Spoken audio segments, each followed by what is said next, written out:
अररिया सहित सीमांचल में Owaisi India alliance की राह में कांटे बन सकते हैं। वर्ष 2020 के विधानसभा चुनाव में 5 सीटें जीतकर AIMIM ने सबको चौंका गया था। महागठबंधन में एंट्री न मिलने पर सीमांचल में पूरा फोकस किया जा रहा है। सीमांचल के सभी 24 सीटों पर चुनाव लड़ने की घोषणा से सियासी हलकों में हलचल तेज हो गई है। और अररिया से हमारे संवाददाता बिहार विधानसभा चुनाव की तारीखों के ऐलान के बाद अररिया सहित सीमांचल का राजनीतिक पारा चढ़ने लगा है। 2020 में सीमांचल की 5 सीटें जीतने वाली AIMIM 2025 में फिर से चर्चा में है। इंडिया गठबंधन में एंट्री न मिलने के बाद सीमांचल और कोसी की मुस्लिम बहुल सीटों पर AIMIM का पूरा फोकस है। यूं तो NDA और इंडिया अलायंस के लिए सीमांचल एक बार फिर से राजनीति के केंद्र में है। दोनों ही गठबंधन सीमांचल की अधिक से अधिक सीटों पर जीत दर्ज करने के लिए अपनी अपनी रणनीति पर काम कर रहे हैं। लेकिन वर्ष 2020 के चुनाव में यहां से 5 सीटें जीतकर सबको चौंकाने वाली असदुद्दीन ओवैसी की पार्टी ऑल इंडिया मजलिस इत्तेहादुल मुस्लिमीन इस बार भी चर्चा में है। दरअसल इस बार ओवैसी की party Indian national developmental inclusive alliance यानी इंडिया अलायंस के साथ चुनाव लड़ना चाहती है। लेकिन इंडिया अलायंस में एंट्री न मिलने से पिछले दिनों ओवैसी ने सीमांचल का दौरा किया और उनके तेवर से लगता है कि वो महागठबंधन की राह में कांटे साबित हो सकते हैं। ऐसे में अगर ओवैसी सीमांचल व कोसी की सभी 24 सीटों पर चुनाव मैदान में उतरते हैं तो सीमांचल की 9 और कोसी क्षेत्र की 2 सीटों पर महागठबंधन का गणित बिगड़ सकता है और वोटों के बिखराव का सीधा फायदा NDA को मिल सकता है। चौंकाने वाला था 2020 का चुनाव परिणाम। गौरतलब है कि वर्ष 2020 के चुनाव परिणाम सीमांचल में चौंकाने वाले रहे थे। 24 सीटों में से भाजपा ने 8, जदयू ने 4, कांग्रेस ने 5, माले ने 1 और राजद ने 1 सीट पर जीत हासिल की थी। हालांकि बाद में AIMIM के 4 विधायक राजद में शामिल हो गए थे। AIMIM को 2020 में मिली सफलता ने सभी को चौंका दिया था। इस बार भी AIMIM के तेवर और पार्टी सुप्रीमो ओवैसी के दौरे से ये संभावना और प्रबल हो गई है। सीमांचल में AIMIM को मिली थी 5 सीटें। 2020 के विस चुनाव में AIMIM को पूर्णिया की 2, किशनगंज की 2 और अररिया की 1 सीट पर जीत मिली थी। इन सीटों पर ओवैसी के पार्टी के प्रत्याशियों को मिला वोट अन्य दलों से काफी ज्यादा था। अररिया के जूकीहाट विधानसभा सीट पर शहनवाज ने राजद के सरफराज आलम को हराया था। शहनवाज को 59,596 मिले थे, जबकि दूसरे नंबर पर रहे राजद के सरफराज आलम को 52,213 वोट मिले और भाजपा के रंजीत यादव 48,933 वोटों के साथ तीसरे नंबर पर थे। पूर्णिया के ही पाइसी विधानसभा सीट पर AIMIM के सैयद रुकनुद्दीन अहमद ने 16,373 वोटों से अपने निकटतम प्रतिद्वंदी भाजपा के विनोद कुमार को हराया था। किशनगंज के ही कोचाधामन में मोहम्मद अंजार नाइमी ने 45,215 वोटों से जीत हासिल की थी। किशनगंज के ही कोचाधामन में मोहम्मद इजहार असफी ने 52,337 वोटों से जीत दर्ज की थी।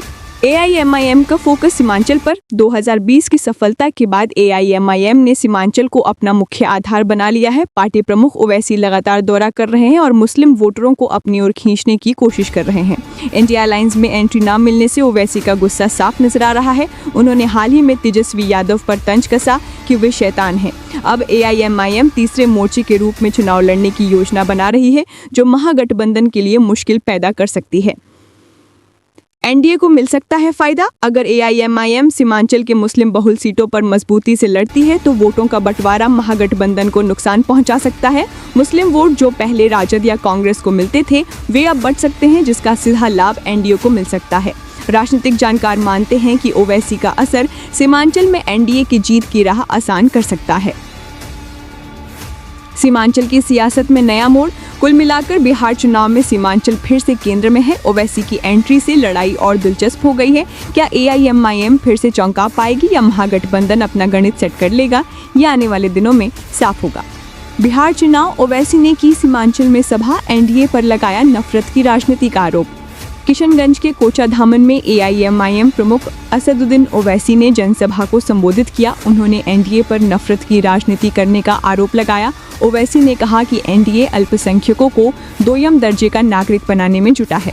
काले कानून लाए जा रहे हैं लेकिन कोई विरोध नहीं कर रहा है। सभा में आई लव मोहम्मद के नारे जोर शोर से लगे। राजद के साथ संबंधों पर ओवैसी ने कहा कि उनकी पार्टी ने सिर्फ 6 सीटें मांगी थी, लेकिन तेजस्वी ने बात नहीं मानी। अब जनता तय करे कि वोट किसे देना है। कब तक आप पिछलग्गू बने रहेंगे? वोट की ताकत से ऐसे नेताओं को सबक सिखाने का समय आ गया है। राजा पकार में 5 सितंबर को मोहम्मद नासिर शाह के पुलिस हिरासत में मौत पर ओवैसी ने गुस्सा जाहिर किया। उन्होंने कहा कि पीएम, सीएम चिराग पासवान और उपेंद्र कुशवाहा सब चुप हैं क्योंकि मरने वाले का नाम नासिर था। अगर कोई और होता तो सारे पुलिस वाले निलंबित हो जाते। बिहार में अल्पसंख्यकों की जान की कोई कीमत नहीं। अब आप अपने वोट के जरिए इन नेताओं को सबक सिखाएं। ओवैसी ने कहा कि पिछले चुनाव में हमारे 4 विधायक गद्दारी करके चले गए। बहादुरगंज के राजद विधायक ने भी जनता के साथ धोखा किया। तेजस्वी यादव पर तंज कसते हुए बोले कि तेजस्वी कोचा धामन आते हैं और बस हूं करके चले जाते हैं। AIMIM के प्रदेश अध्यक्ष अख्तरुल इमान ने भी सरकार और विपक्ष पर निशाना साधा। उन्होंने कहा कि जब सभी जातियों को टिकट दिए जाते हैं तो 18% मुसलमानों को बराबर हिस्सेदारी क्यों नहीं मिलती। आज़ादी के 78 साल बाद भी हमें हमारा हक नहीं मिला।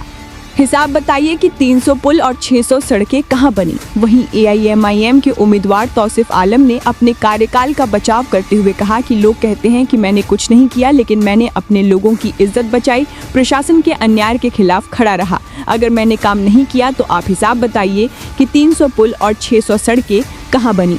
सभा में सांसद इम्तियाज जलील, वारिस पठान, विधायक माजिद हुसैन, पूर्व चेयरमैन फयाज आलम, गुलाम हसनैन, मुफ्ती अतहर जावेद समेत कई AIMIM नेता मौजूद रहे।